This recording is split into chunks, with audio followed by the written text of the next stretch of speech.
Okay, so what we're doing, this is a series of webinars, and the one we're going to be discussing today is the common payroll errors. We're also going to be discussing efficient payroll audits, understanding the payroll journals, and payroll logistics. So basically just beginning to end of the payroll process and the key pain points in between. So on today's discussion, the most prominent pain points, today we're going to be focusing on hire-on errors and data entry errors. And we're going to talk a little bit about why do these errors occur and what are the consequences to your business when these things happen.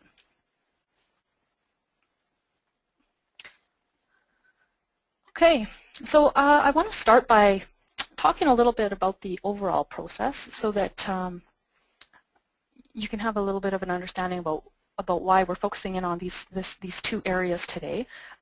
So this chart here just sort of demonstrates to you the life cycle of a payroll process from hiring a person on right through to laying them off. So within those parameters, these are the steps to that process. So just to quickly run through the topics here. So sourcing, we're just talking about requisitioning your resources, your labor resources from union. If you're a union contractor, we're focusing on mainly on construction type payroll process today and talking, specifically to that type of business. So sourcing is something that occurs prior to the resources ever coming to site, and it's an important part of the process for eliminating errors as well, getting that right and knowing who's coming so that you can validate. Mobilization, it's a common term, but in relation to the payroll process, we're talking about the workers actually reporting to site and undergoing hire-on and orientation. So in the construction world, oftentimes, your workers will show up at the job site, and usually there's a site-specific orientation that they have to go through in order to work at that site. So when that happens is when the actual hire-on process starts, and the employees will, either fill in a manual hire-on form that he has developed for hiring them on, and the administration at the site will put them into their system or systems. And from there, as far as the payroll process goes, although there's a lot that happens in between hire-on process and timekeeping, just for the payroll process, that's the next thing that happens is the transactional data is collected and entered into the system. So, and then from a payroll process also, next thing you would do is your pre-payroll audit. That's collecting the data for payroll, confirming it, and submitting it to payroll for processing. When we get into processing, we're talking about actually producing the check, applying the applicable deductions, benefits, and allowances for that specific person or group of persons, and producing the payment and transmitting it to the worker. And then if there's no errors, you're not going to hear about that person again until it's time to lay them off. And the process will just continue until such time that you lay that person off. We call that demobilization. And there may be forms that you need to produce for that specific employee, such as a record of employment or T4 if it was at the end of the year. So today's focus, again, hire-on process and timekeeping. Okay.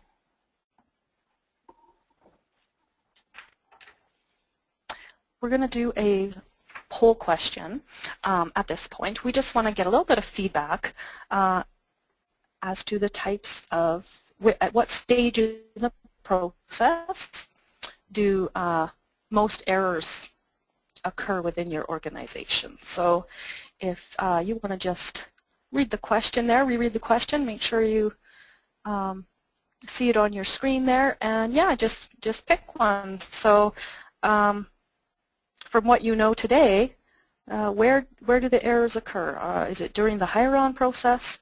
Is it during data entry? Is it doing payroll processing? Or is it somewhere else entirely? So that'll give us a little bit of feedback. So go ahead and vote now. Okay. So you can see the poll results up on your screen there.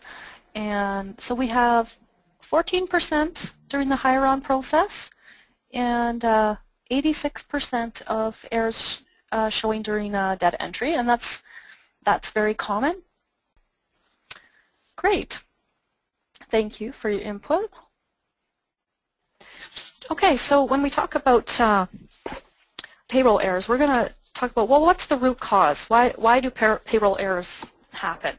And really, when you get down to it, it's poor audit, because the errors can occur, but if you don't have a method to catch them and correct them before the payroll is actually processed, then that's when it's going to affect your organization and even, you know, affect a cost within your organization. So when we talk about the different factors involved in this, where there's three things that we think about. We think about the people, and we think about the process, and we think about the technology. So those are the three factors that are going to contribute to any sort of a problem that you may have. So when we're talking about people, it's going to be lack of training, lack of resources. Could be two things that are going to affect the quality of your audit.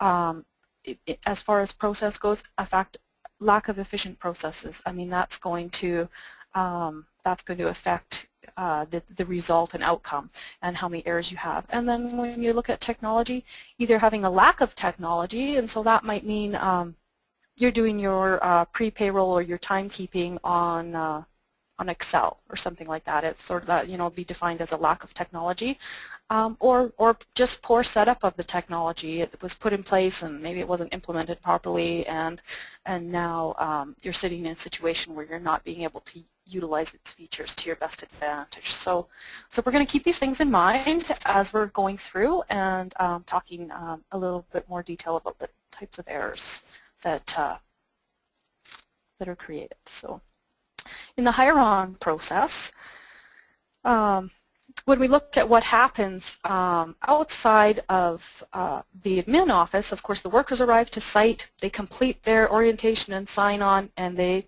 go to their job areas. So in the meantime, their sign-on forms are handed in to the admin person on site, whoever might be responsible there for the timekeeping and the payroll, and they're entered into a system or systems.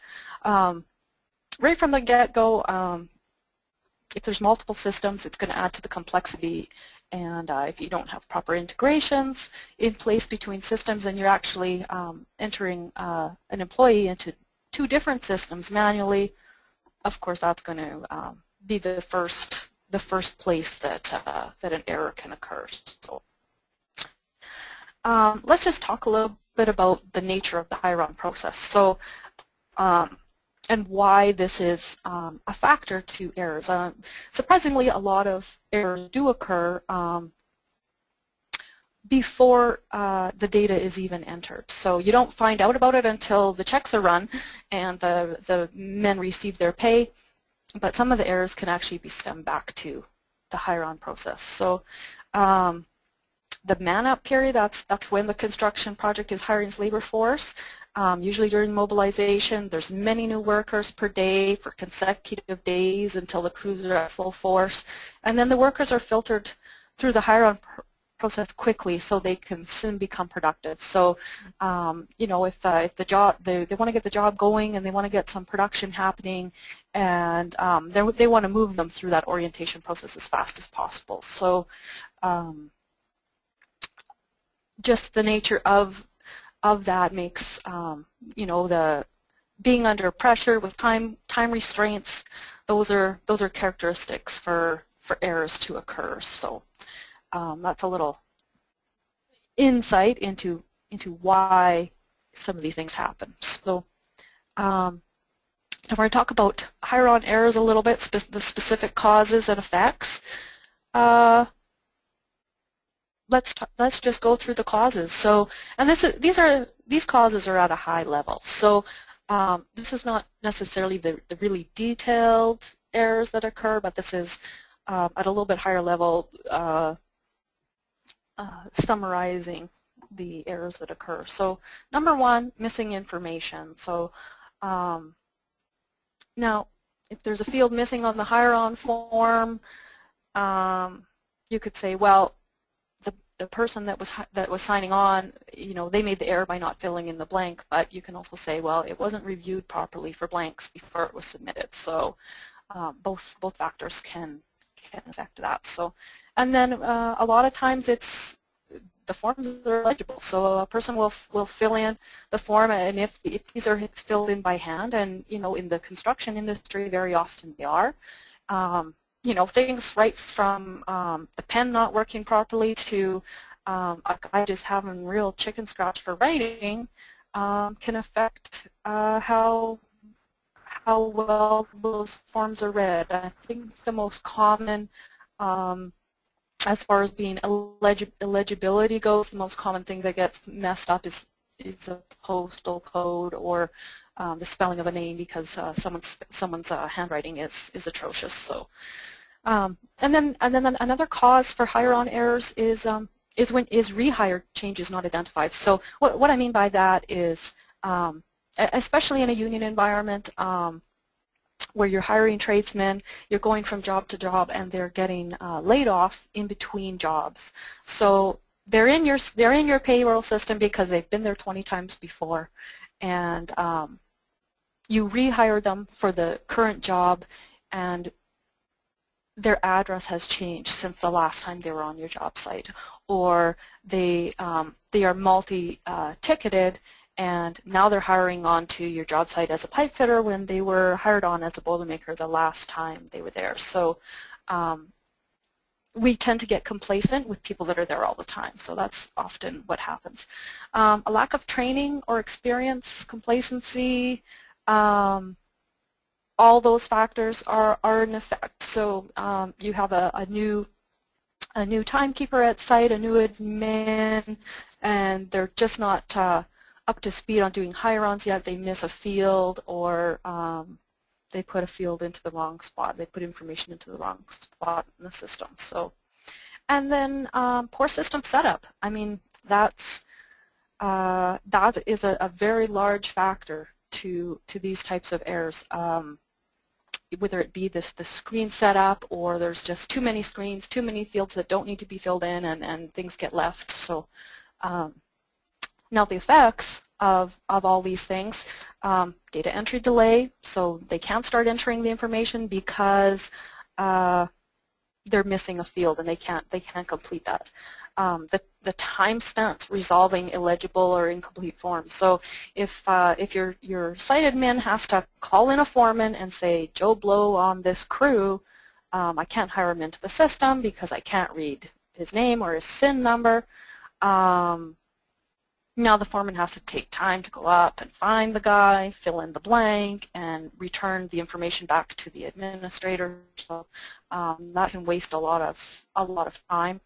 And then when it's critical, and in construction it often is, where information being the information being entered for payroll is also being used to manage the project, because the costs are attached to this information, to this data. The inability for project managers to have visibility into their costs is an effect of some of these errors. So, and then of course the obvious paycheck errors, and we can't forget negative exchanges between the payroll department and workers. If they get their check and there's a mistake, the first thing that happens is they come storming down to the payroll office to complain, and that can affect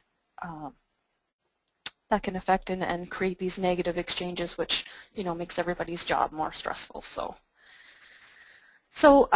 just touching on a few of the more detailed common errors in the hire-on process.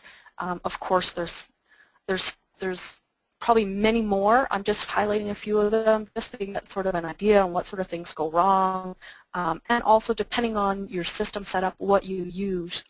Some of these things may or may not be more prevalent within your organization. So the mailing address wrong, I mean, I see that a lot, where either it hasn't been updated when someone moved, or there's a little bit of miskeying of the numbers or missing a unit number. A common thing with the address is you type in the address, but there was also an apartment number that that didn't get on there, and so it ends up coming back returned.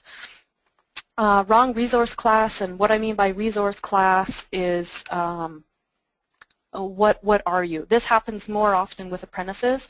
So an apprentice will sign on as an apprentice 2, and he was in the system already as an apprentice 1 because that's what he was last time he worked on your job site, and he's since been to school, and so his class gets entered wrong.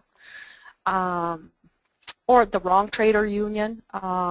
In a lot of systems, the trade or union is not a alphabetic indicator, it is a numeric indicator. So if for example, your system says Boilermakers, that's pretty easy to look at your hire-on form and get Boilermakers right, but if it says 146 as a code that represents that union, then you might not catch that. So misspelled names, although this doesn't necessarily affect your cost directly, it can be a hassle for the worker because maybe their bank won't accept that check if it was a check because the name was spelled wrong on it. So, and wrong tax area is something that that you see as well. I mean, in a lot of systems, this is a long code that gets entered in as opposed regarding where the employee is working versus where he's from, and that can cause problems as well. So, okay, moving on. This is sort of the last little points about hire-on errors and hire-on problems. And so what I have here is 2 hire-on forms, and they're different in a number of ways. The one on the left is a hire-on form for a unionized contractor, and the one on the right is a hire-on for a non-union contractor. So there's less details required, I think, for a non-union contractor, but regardless of that, we can. I'm just going to pull up a better view of these forms.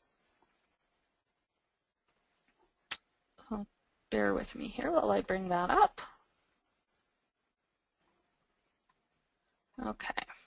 Some of the pointers about creating an effective hire-on form within your organization.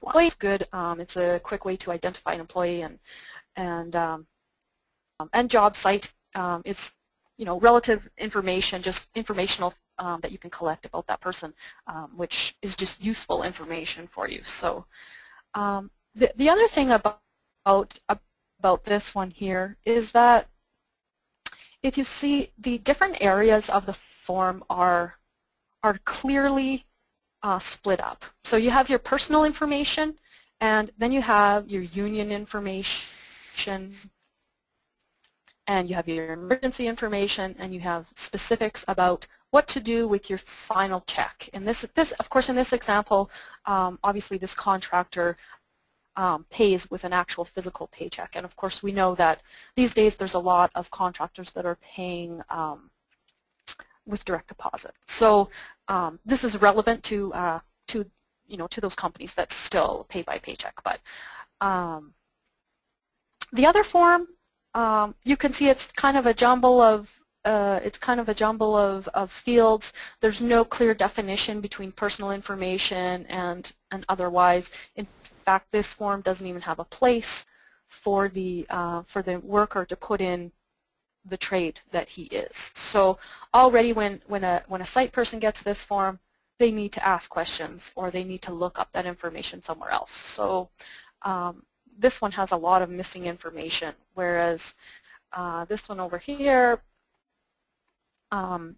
pretty much has everything that that the worker needs to do a good job. Instead of having a field to say what your source is, there's actually checkboxes for that. So are you dispatched from a hall? Are you a transfer from another site? Or are you a subcontractor?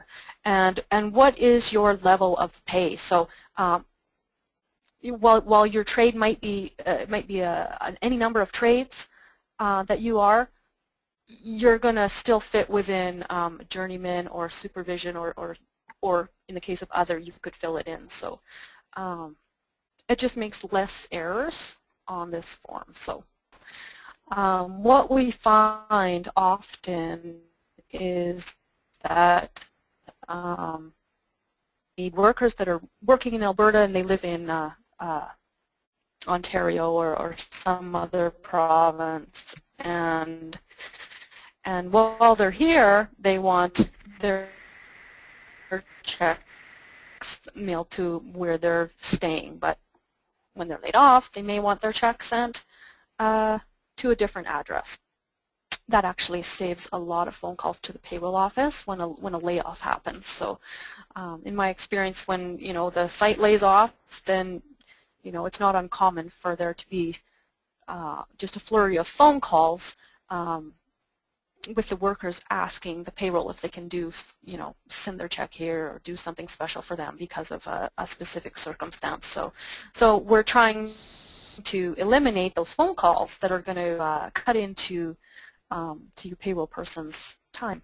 Okay, now we're going to talk about data entry process and data entry errors. So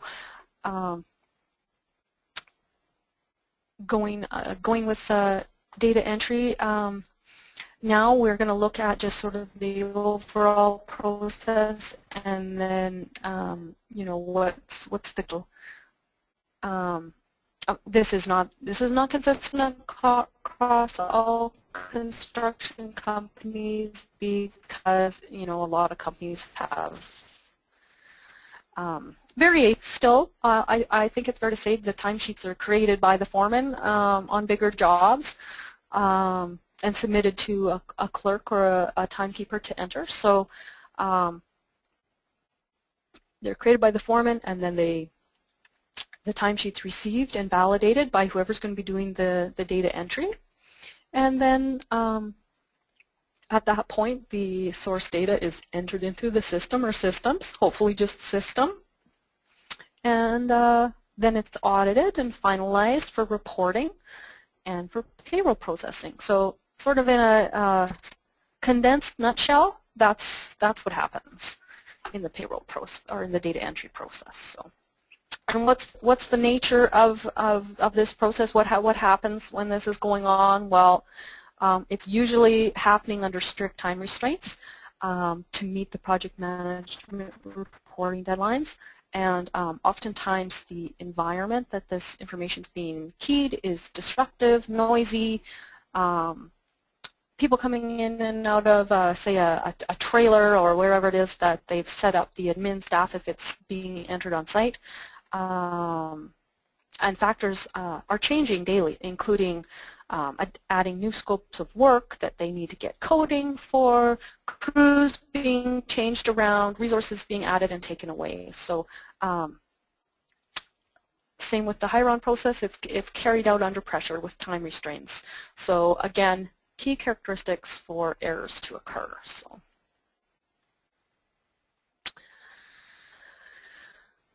when we look at the cause and effects of data entry errors, what are some of the causes? Well, time restraints is a main factor. I mean, if you have to have the data entered by 10 o'clock in the morning because that's when the project manager wants his report, then you're going to be rushing, and that's going to cause the higher error ratio. So and then getting back to our root cause, ineffective audit techniques. So the time's being entered, it's just plain old not being checked properly before it's being passed on to payroll for processing and before it's being passed on to the other stakeholders that might be using that information. So another common cause for data entry errors is going to be coding, crew changes, additions,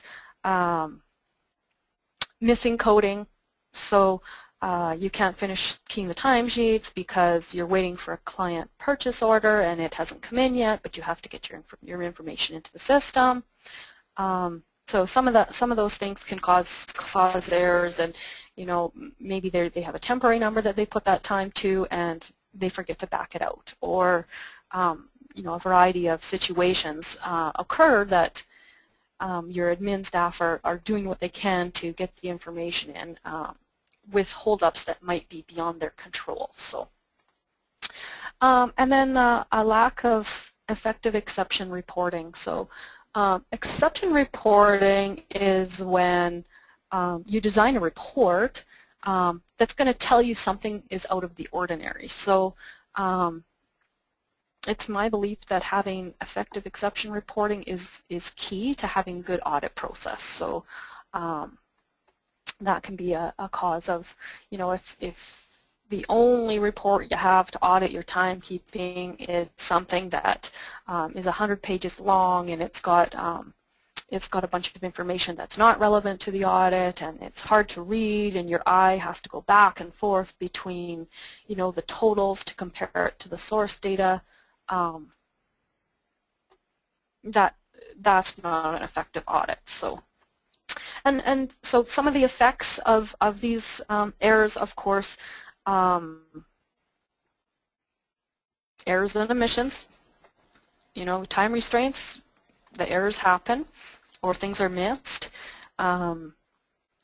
Failure to identify and correct the errors. If you don't have effective audit techniques, of course you can't find them.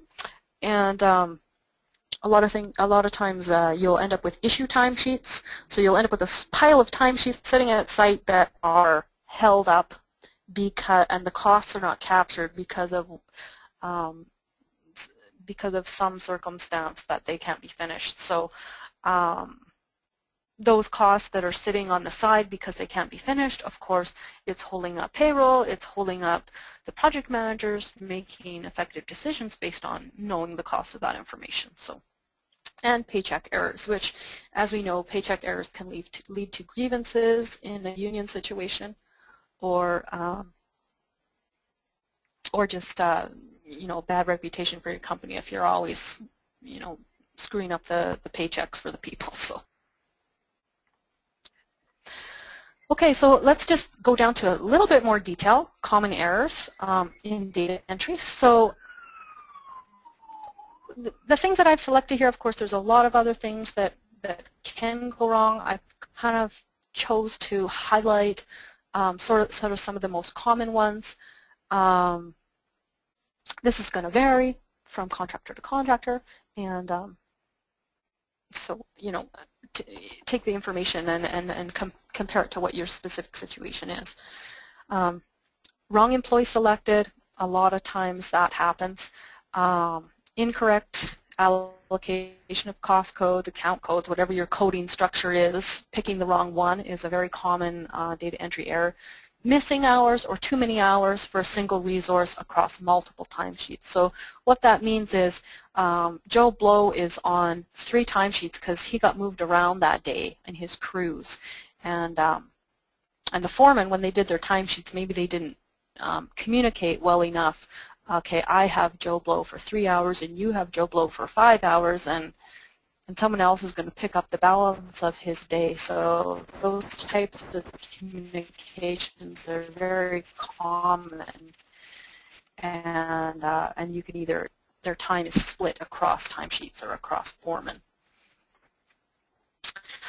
Incorrect allocation of hours to the pay type. So when we're talking about in one, if you're going in a situation where your data entry people are during the week they're keying regular time in, and then they come in on a Saturday or Sunday or in a scenario where there's going to be double time, and they're just so used to keying the straight time in, that they fail to key the hours into double time for that day or overtime for that day or whatever is applicable. So common error there. Missing subsistence, per diems, shift premiums, etc. So anytime that you have things that have to be added on to the guy's pay on the timesheet that isn't very clear, or it depends on something else happening in the case of subsistence, you know, sometimes a guy can get sub even if he's not at work that day. He can still collect subsistence on a day off, and those are the things that are commonly missed. If per diem is collected, isn't split out among the cost codes, and it's entered in just as a lump sum into a separate code, easy to forget somebody there. Shift premiums, if the foreman, or not necessarily just the foreman, but whoever does the timesheet, if it's not indicated that that is a night shift timesheet or something like that, they can miss adding a premium to a guy's pay for working night shift.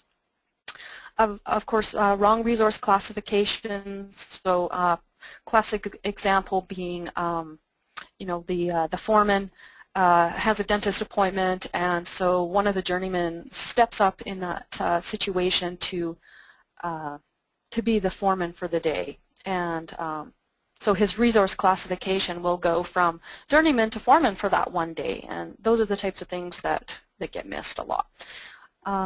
Or just missing rates, rates being wrong, another common thing that happens. So now we've sort of identified some of the things that can happen, but now we want to talk about what's the cost? What's the cost to your organization? And I've just put together two examples. One a hire-on error, calculating the cost of a hire-on error. The other one being a data entry error. But as we'll discuss, these are just samples. The costs are generalized, but just to give you an idea of how you might calculate how these errors are affecting your organization. So first example here, hire-on error. The employee is set up with the wrong trade classifications. Well, for example, he's hired into the system as a pipe fitter instead of a boilermaker. Resulting errors: the pay rate's wrong, the union remittances are wrong, invoicing to client is wrong, project management reporting is wrong. So it affects a lot of different things.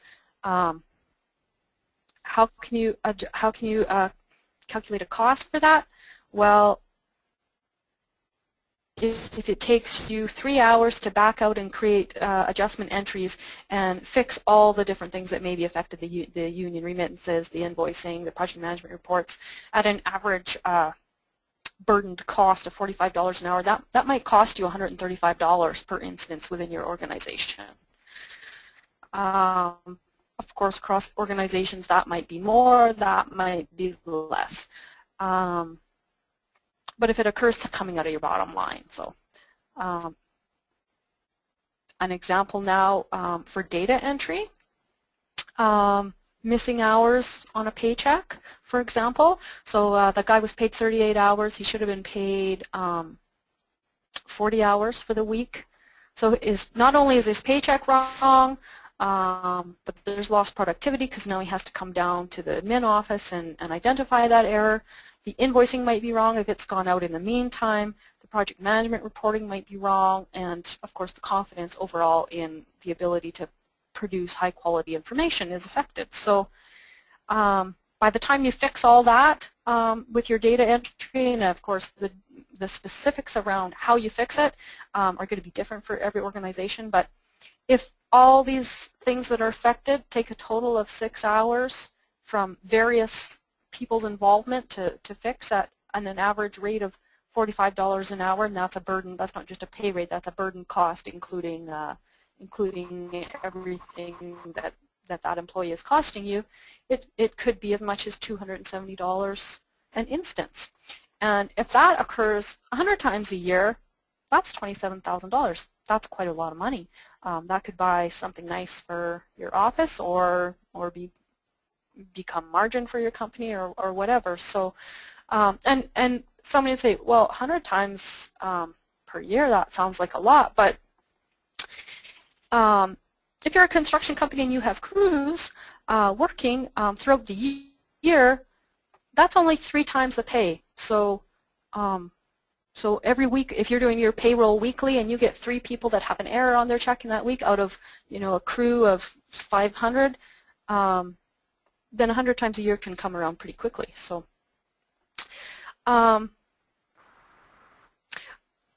so on to the next slide here. We've talked about, you know, how some of these errors can affect your organization and how it can become a cost. But really, it's up to you to say, well, I want to look at my organization and I want to develop my own key performance indicators. So, you know, you hear the term KPIs. It's key performance indicators. So you need to collect information within your organization on what errors are the most prevalent within your organization. So, in your organization, is there a lot of just a guy being short hours? Is that the most common thing? Well, you have to do a little bit of research and look at the errors and start recording it for a period of time so that you can sort of get a benchmark and see, well, what is it that we do? And then you can calculate a cost for those errors. Just like I showed in the samples, you reduce the error to its lowest denominator and attach a cost considering the labor, the materials, the equipment that might be affected. And then you calculate a frequency of the error, and that will give you a cost. So you can compare the costs of all your error types, all the research you did, to establish what should be the first priority within my organization for improvement. So what is the biggest pain point within my organization? And then this data that you collect, you can use that to establish a return on investment for improving those things within your organization. So, okay, I think we're going to do a poll question now.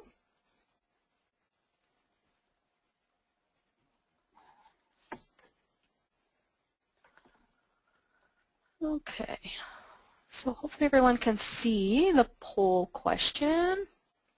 Should be seeing it now. So the question is, do you currently have a way to measure key performance indicators within your payroll processes? So looking at what you do now, yes or no, do you have a way, do you have key performance indicators set up? So if everyone could answer the question now.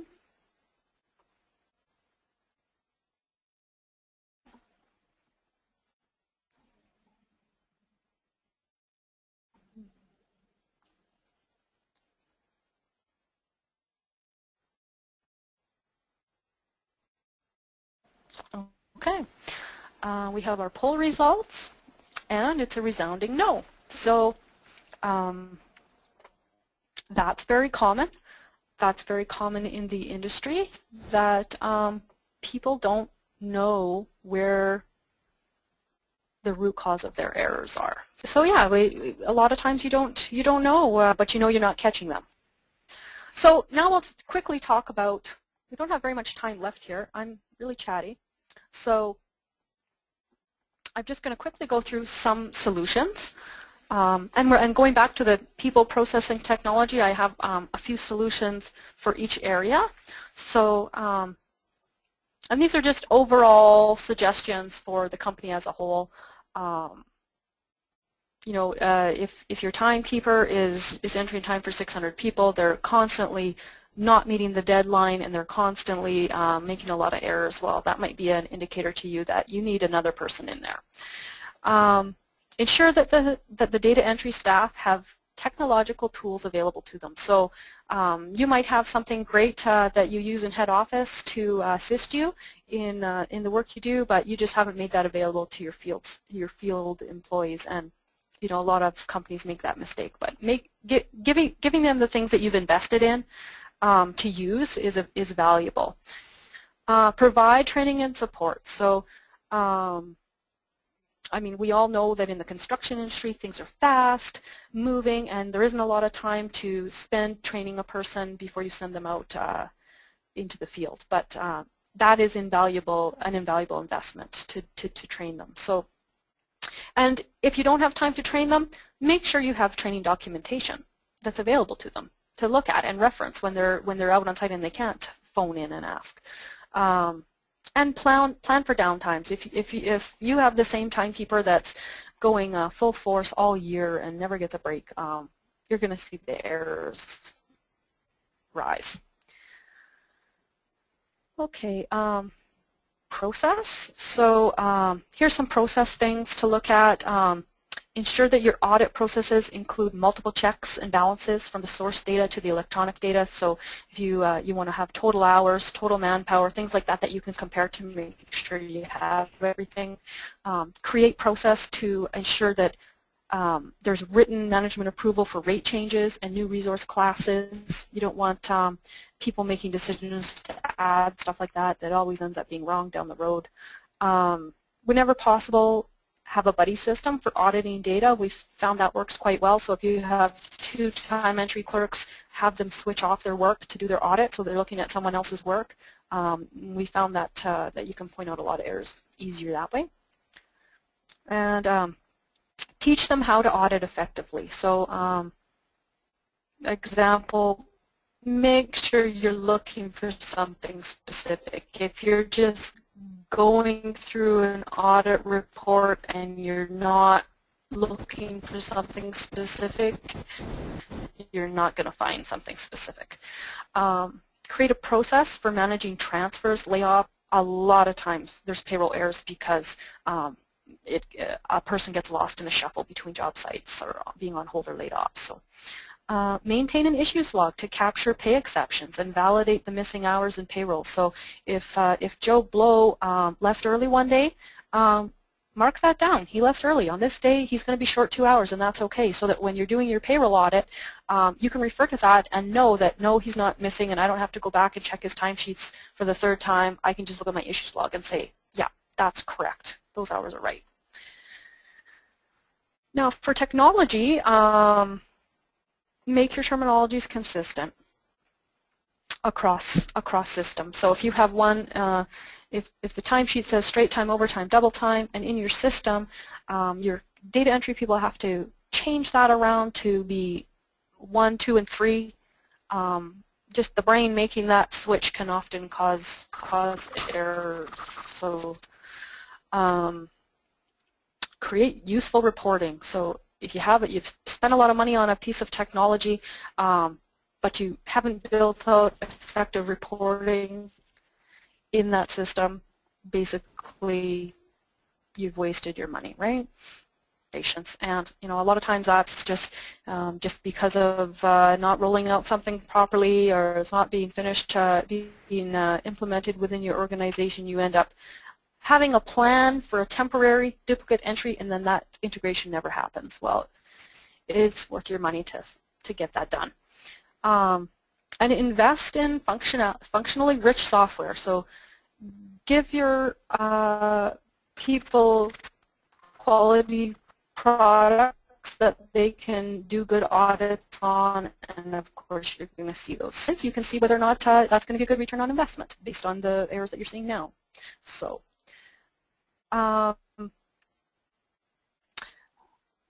that's pretty much what we wanted to discuss today. And so see if there are any questions or anybody have any comments that they would like to make. Oh, do we have another poll question? 2 more. Okay. We'll quickly do the last 2 poll questions. So.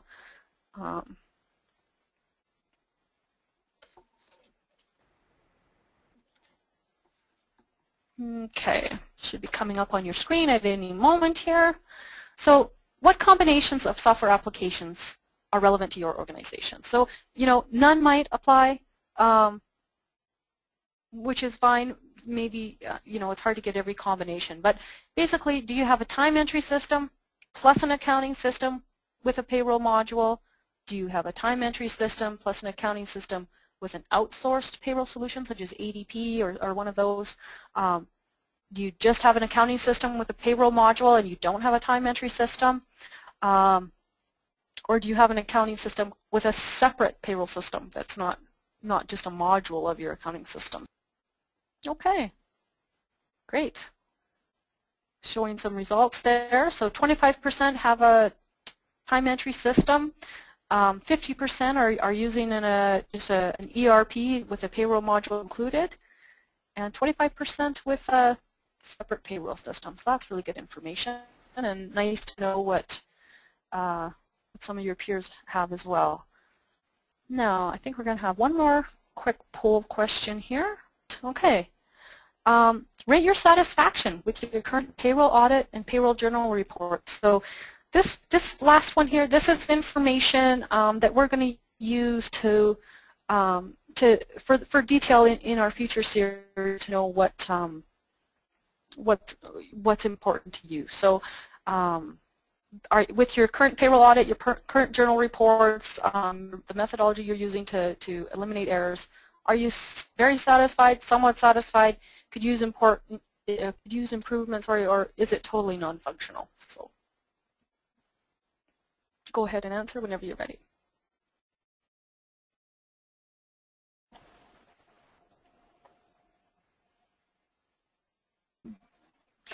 Okay, so we have 33% of people that are satisfied with their payroll audit, and 67% could use improvement. So there you go. Some, which is, I think, what I would expect to see. Okay, and we're going to open up the audio lines here for questions. Does anyone have any questions?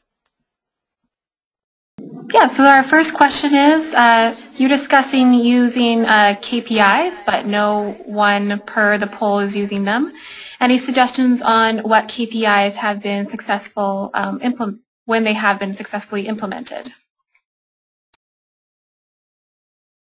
Yeah, so to answer that question, one of the things that that I have done is I started tracking just not specific errors, but the number of times that we had to do a correction check or an adjustment check. So because it was an easy KPI to grab, so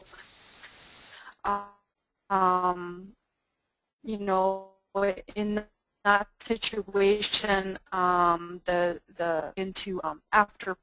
payday on a Thursday, for example, and they ended up having 5 adjustments that that they had to process.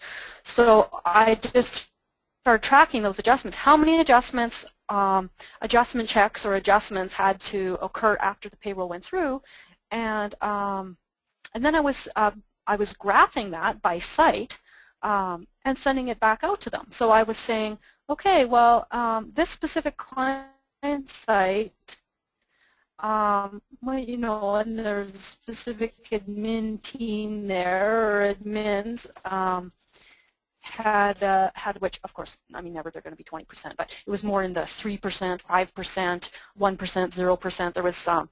And then what I did is I collected that for a number of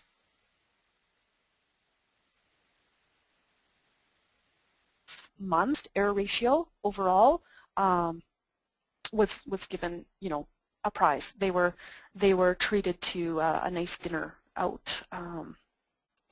Out at a nice dinner at a restaurant. So it was kind of an incentive thing as well to reduce errors involving the people, but it also, I got feedback that they dreaded that report coming. They were afraid to know, how they were rated against their peers, and it really made them conscious seeing the error ratios reduce after I implemented that program. So that's one example.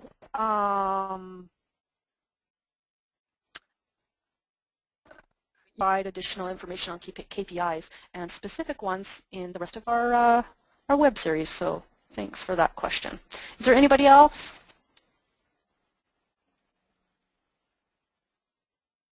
Okay. Well, thank you very much for attending today. We have some free downloads available. We have an ebook, How to Keep Clear of Payroll Errors. We have a construction payroll audit checklist available to you, and of course a recording of today's webinar will also be available on the DTC website.